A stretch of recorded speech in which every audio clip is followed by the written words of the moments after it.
So, Kochen-Specker KS sets are defined for hypergraphs, more precisely MMP hypergraphs, for any dimension. And in this example here, we'll use a four-dimensional space, and that means that each hyper-H within this hypergraph will have four vertices. That means exactly as many as the dimension of the space is. And these four vertices on this hyper-H mean that they are orthogonal to each other simply by being a part of this hyper-H. Now we'll add vertices to the other hyper-H, and as you see, at the same time they belong to the third hyper-H. Now we impose conditions on the vertices which should be violated by the KS set by definition, and the conditions are that we cannot ascribe 1 as a prime number to more than one of these vertices in any of these hyper-H's. And the second condition is that we cannot assign 0 to all the vertices in any of these hyper-H's. Now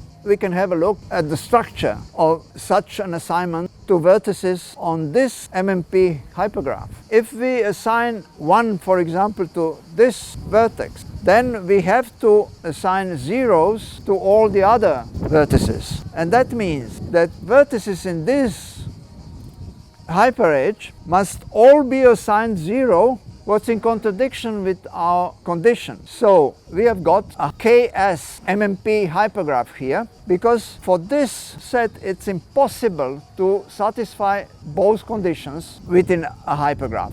Let us now see what we can do with this KS set so as to relax these conditions, in particular with having 4 vertices in each hyper-H in a 4-dimensional space. Let us, for example, take away one of the vertices. That means that we now have a structure which is not anymore a KS set. We call it a non-KS set, because in this hyper-H we now have 3 vertices, and also in this one we have got 3 vertices. In this hyper-H we have got 4 vertices. So we'll look only at those non-KS sets that have got at least in one of the hyper-H's so many vertices as there is the dimensionality of the set. That means 4-dimensional set, 4 vertices in this hyper-H. Now again, we cannot assign 0 and 1 so as to satisfy the conditions that were previously used for a definition of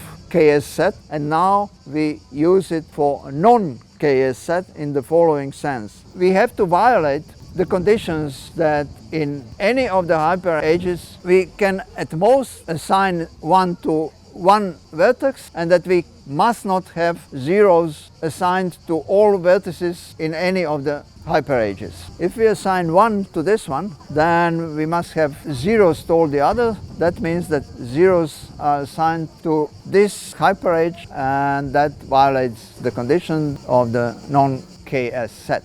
Let us now have another setup. In this setup, we'll start with a set which is neither a KS nor a non-KS set. Why?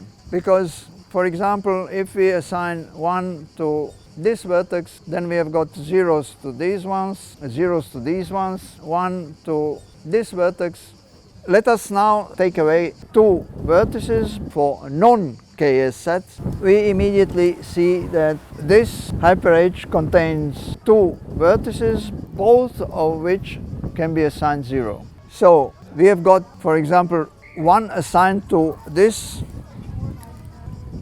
oyster, and this shell is empty, so it's 0 here, and it's also 0 here and 0 here. So is this a non-KS set? Yes, provided we remove these 2 vertices, because we now have 1 assigned to one of the vertices and zeros to vertices contained in this hyper-H. And whatever we do, we cannot satisfy the basic conditions. However, this hyper-H as it is now, can be interpreted as a part of this hyperedge. So what makes it different from this part of the hyperedge? The two vertices that we must have in any real implementation, for example, Stern-Gerlach device, where we have got 4 exit ports or 4 outputs for each gate represented by a hyperedge. However, in calculations and generations of smaller sets, we don't take them into account.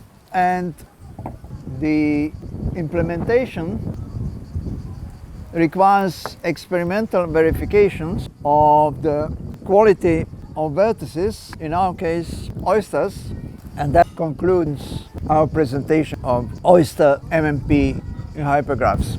Cheers!